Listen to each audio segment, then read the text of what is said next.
রাধে রাধে বন্ধুরা, welcome to my channel. অনেক দিন পর তোমাদের সাথে চলে এলাম মিনি ব্লগ শেয়ার করবো বলে। ঘড়িতে বাজে 11টা, আর এইদিকে আমি ফ্রিজ পরিষ্কার করছি।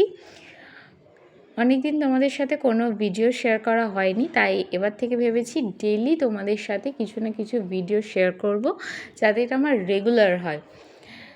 তো এদিকে ফ্রিজ পরিষ্কার করা কমপ্লিট, সাজানো কমপ্লিট। সন্ধেবেলায় চলে এসেছি ফুচকা খাওয়ার বায়না নিয়ে। তো এদিকে ফুচকা ভাজা কমপ্লিট, এদিকে আলু মাখছি, টক জল রেডি। টেস্ট করে বলছি কেমন হয়েছে। দারুণ হয়েছিল। এখনও দেখছি আমার খেতে ইচ্ছা করছে। তো সন্ধেবেলায় ফুচকা খেয়েই বসে পড়েছি ড্রয়িং নিয়ে, একটু ড্রয়িং করব। যদি তোমাদের আমার ড্রয়িং ভালো লাগে তো বলো কমেন্ট করে, আমি তোমাদের সাথে আমার ড্রয়িংগুলো আমি শেয়ার করব। তো আজকের মিনি ব্লগ এইটুকু। Thank you for watching. আর প্লিজ ভিডিওটা যদি ভালো লাগে লাইক, শেয়ার, কমেন্ট আর সাবস্ক্রাইব করে দিও। টাটা।